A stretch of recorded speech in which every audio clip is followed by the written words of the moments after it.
Some planes change the world, some break records, some carry thousands of people every day. And then there are the ones that make you ask, what were they thinking? These weren't science fiction. They were real. They were flown, and most of them barely worked. But every one of them tells a story of ambition, of failure, of engineers who pushed too far and almost changed everything. The plan was simple. Too simple. During the Cold War, the United States feared that its long-range bombers, while flying deep into Soviet territory, would be dangerously vulnerable to enemy fighter interception. These massive bombers, though capable of carrying nuclear payloads across continents, weren't built for agility or defense. The solution? Give them a little help by putting a tiny interceptor inside them. Enter the XF-85 Goblin, a parasite fighter. It was a miniature jet designed to live inside the bomb bay of a B-36 Peacemaker. If enemy fighters appeared, the bomber would release the Goblin mid-air. The little fighter would drop out, engage the attackers in a quick dogfight, then, in theory, return to the mothership and dock back in. Like something straight out of a sci-fi movie. On paper, genius. In practice, chaos. The Goblin had no landing gear. None. If it failed to redock, it couldn't land like a conventional plane. Its only option was to belly land on a fixed skid, a maneuver that was as sketchy as it sounds. But the real nightmare was docking. The air behind the mothership was turbulent, unstable, and made lining up the Goblin's hook with the trapeze recovery system almost impossible. During test flights, pilots repeatedly struggled to connect. One even cracked the canopy trying. The Goblin flew. It was a real aircraft, but it never entered active service. Because by the time engineers almost figured out how to make it work, aerial refueling had already come along and solved the same problem. Better, simpler, safer. It looked like a UFO. And for a while, the US military genuinely hoped it might fly like one too. Funded in secret during the Cold War and built just across the border in Canada, the Avrocar was an experimental aircraft shaped like a flying saucer. The design was bold, futuristic, even otherworldly. It was meant to be a breakthrough, a disc-shaped vehicle capable of vertical takeoff and landing, VTOL, combining the hover capabilities of a helicopter with the speed and agility of a jet. At the heart of the Avrocar was a central turbofan engine. This powerful fan would push air downward to generate lift, while directional control nozzles were supposed to allow the craft to tilt, turn, and accelerate in any direction. The idea was simple in theory, but revolutionary in ambition. Hover like a chopper, cruise like a jet, and as a bonus, its odd shape might even help it confuse enemy radar. Sounds cool, and it was cool. Except for one small problem. It barely got off the ground. At low altitudes, the Avrocar wobbled violently. A dangerous and unpredictable motion that engineers came to call hubcapping because the disc would rock and rattle like a loose wheel. Above 5 feet, it became even more unstable. The airflow that was supposed to stabilize it just couldn't keep up. Steering was erratic. Pilots had little real control. And forward flight? A total disaster. It never saw combat. It never left prototype testing. Eventually, the military pulled the plug. But for a brief, fascinating moment in aerospace history, the dream of building a real-life flying saucer, a machine that looked like science fiction but was meant for war, almost took off. Someone at NASA once asked a bold question. What if the whole wing could pivot mid-flight? And somehow, they got funding. What followed was one of the strangest aircraft ever built, the AD-1. A slender, futuristic-looking jet designed not just to fly, but to rotate its wing diagonally across the fuselage in flight. This was called an oblique wing configuration, and the concept was as daring as it was ambitious. The wing could pivot up to 60 degrees, shifting the aircraft's entire aerodynamic profile. The goal? To reduce drag dramatically at high speeds and improve fuel efficiency in supersonic flight. In theory, it was a brilliant idea. Aerodynamic models showed that at very high speeds, angling the wing like that could cut drag significantly. Less drag meant better performance, greater range, and lower fuel consumption. All holy grails in aviation design. But there was one major problem. The AD-1 never flew fast enough. The aircraft was underpowered from the start. Built on a limited budget with modest materials, it simply couldn't reach the supersonic speeds where the oblique wing's advantages were supposed to shine. And at lower speeds, the only speeds it could manage, pivoting the wing didn't help. In fact, it made things worse. As the wing rotated, the aircraft's stability deteriorated. Control responses became sluggish. Pilots reported feeling disoriented, especially as the wing passed beyond 45 degrees. The ride wasn't just awkward, it was physically uncomfortable and at times borderline dangerous. In the end, the AD-1 never reached its potential. It didn't break speed records, didn't solve the drag problem, and didn't go beyond the prototype phase. But it proved something important, maybe even vital. Sometimes the theory is absolutely right. The science checks out. The problem isn't the idea. The problem is the technology just isn't ready yet. It was sharp, angular, sleek, a rocket-powered flying wing built during the final years of World War II, and its primary weapon? Itself. This was the Northrop XP-79, one of the most audacious aircraft designs ever attempted. Unlike conventional fighters, the XP-79 didn't carry guns, it didn't launch missiles, it didn't dogfight in the traditional sense. Instead, it was designed to intercept and destroy enemy bombers by ramming them mid-air, using its own body as a weapon. Its wings, forged from a magnesium alloy, were reinforced to withstand the brutal force of high-speed impacts. The idea was that the XP-79 could slice through the fragile structures of enemy aircraft with minimal damage to itself. A flying blade, in the most literal sense. To withstand the immense G-forces expected during combat maneuvers, the pilot didn't sit. They lay flat, flying in a prone position inside the cockpit. And instead of a traditional control stick, the plane was operated almost entirely with foot pedals, leaving the pilot's hands mostly free. It was bold, it was brutal, it was like nothing else in the sky, and it barely flew once. On its very first powered test flight in 1945, the XP-79 lost control during a maneuver. The pilot, unable to eject from the prone position in time, was killed in the crash.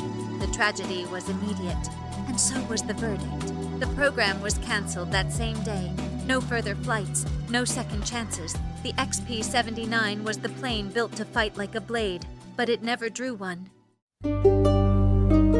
The Cold War pushed the United States to consider the unthinkable. What if a bomber never had to land? What if it could stay airborne for weeks, even months, without refueling, circling the globe endlessly, always ready to strike? That was the idea behind the Convair X-6, a nuclear-powered aircraft. Not one that needed to refuel, but one that carried its own miniature nuclear power plant on board, a flying reactor. As wild as it sounds, they got surprisingly far. Engineers began with a modified version of the massive B-36 bomber, redesignated the NB-36H. This wasn't a mock-up. It was real, and it flew. Inside its fuselage sat an actual nuclear reactor. Not a model, not a dummy core, but a functioning reactor flown repeatedly over American skies. It didn't power the engines, those still ran on conventional fuel. But the tests were never about propulsion. They were about shielding, feasibility, and survival. To protect the crew, the cockpit was encased in a 12-inch thick protective shell made of lead and rubber, totaling nearly 11 tons. The flight crew wore dosimeters to monitor radiation exposure at all times. Every precaution was taken, because this was no simulation. The reactor was active, and it worked. That was the unsettling part. Technically, the project didn't fail. The tests showed that a nuclear-powered flight was possible. The X-6 was never built, but the foundational work proved the concept could be carried forward. Eventually, though, reason caught up. Flying an uncontained nuclear reactor over civilian populations wasn't just risky. It was insane. If the aircraft crashed, even without a detonation, it could scatter radioactive material over entire regions, poisoning land, water, and air. The project wasn't shut down because it didn't work. It was shut down because it came far too close to working. Built to patrol the ocean and hunt submarines, the VVA-14 was part jet, part hovercraft, part fever dream. Designed in the Soviet Union by the brilliant and eccentric engineer Robert Bartini, the VVA-14 wasn't just an aircraft. It was an amphibious, anti-submarine strike platform designed to operate where conventional planes couldn't.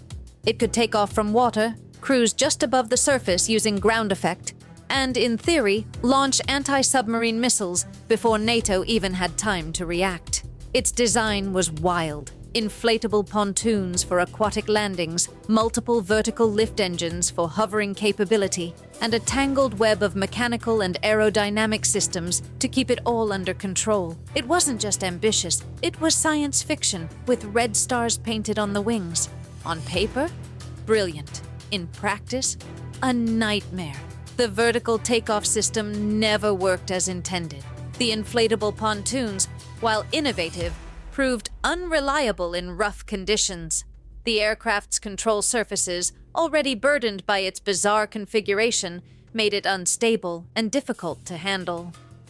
Pilots and engineers struggled to get consistent performance out of it. Only 2 prototypes were ever completed, and neither delivered on the machine's bold promises.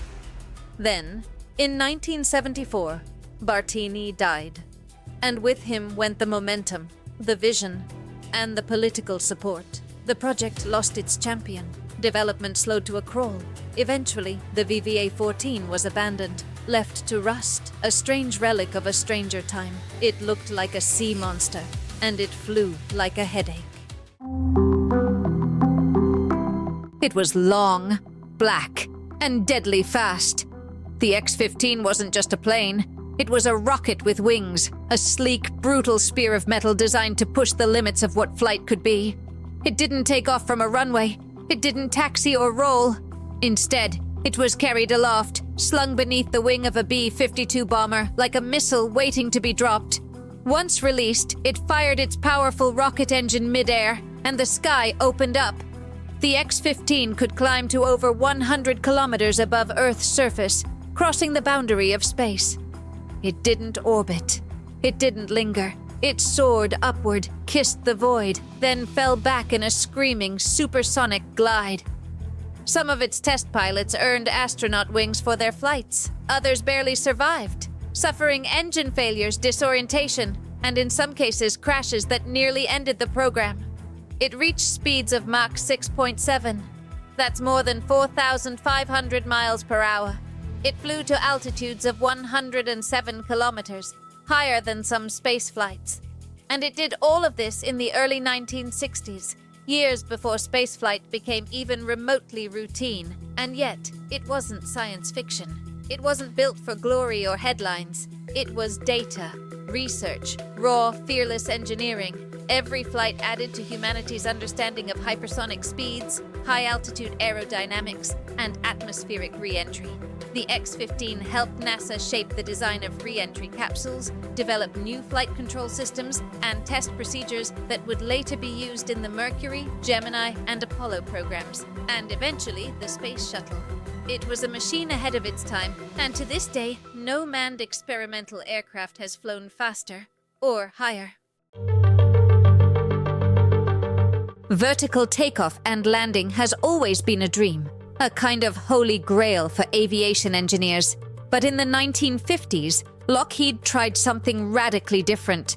Not a tiltrotor, not a jump jet, a VTOL fighter that took off tail first. This was the Lockheed XF-85, a wild experimental aircraft built to launch straight up like a rocket, hover in place, then transition smoothly into horizontal flight.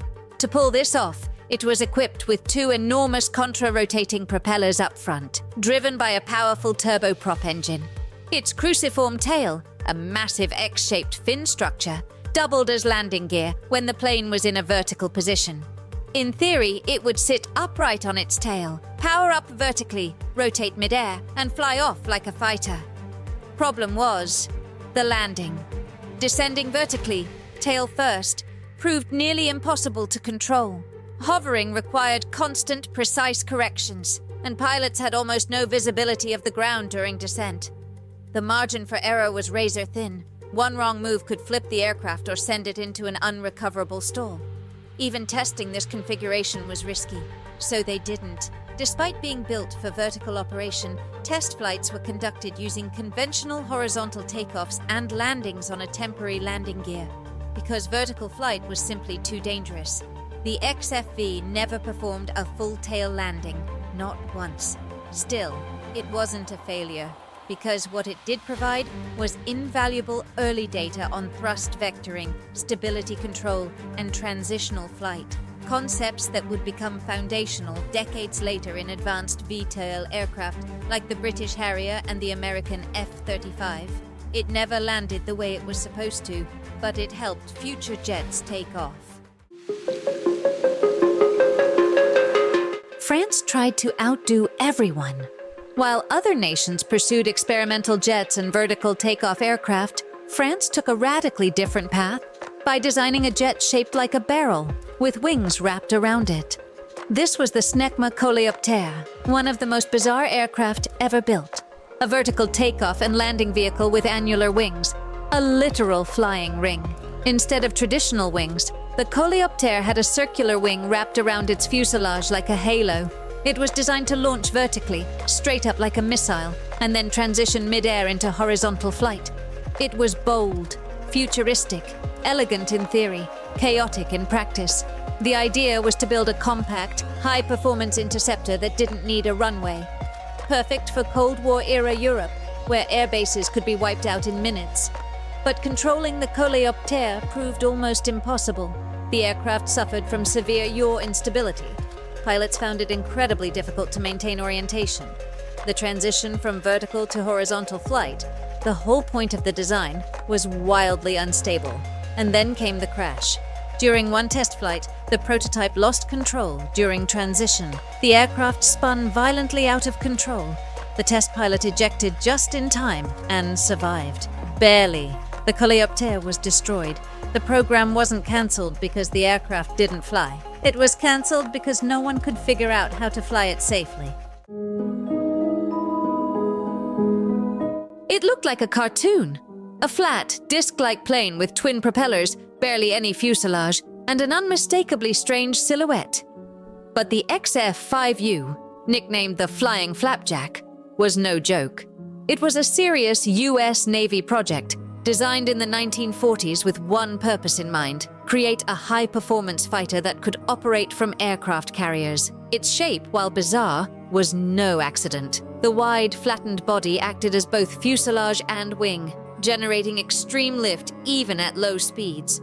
That meant it could take off in incredibly short distances, land at slow speeds, and still hit top speeds competitive with much sleeker fighters.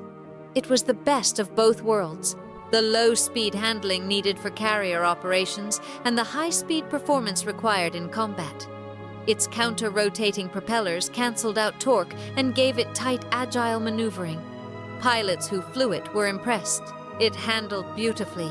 It worked, but it arrived too late. By the time the XF-5U was ready for serious testing, the era of prop-driven fighters was coming to an end. Jet engines were already rewriting the rules of air combat. Faster, cleaner, more efficient. Even a great prop plane couldn't compete with what was coming. The XF-5U never saw combat, never reached production, never even made it to a carrier deck. It was scrapped before it had the chance to prove itself. Too late for war, too weird for peace. Most of these planes failed. Some crashed. Some never left the runway. Others came within seconds of changing aviation history forever before vanishing into blueprints and museum archives. But failure wasn't the point, pushing boundaries was, because progress in the sky has never come from playing it safe. It comes from risk, from defiance, from building the impossible just to see how close it can get to working. Sometimes the only way to fly forward is to try something that shouldn't fly at all, and every now and then, what shouldn't fly actually does.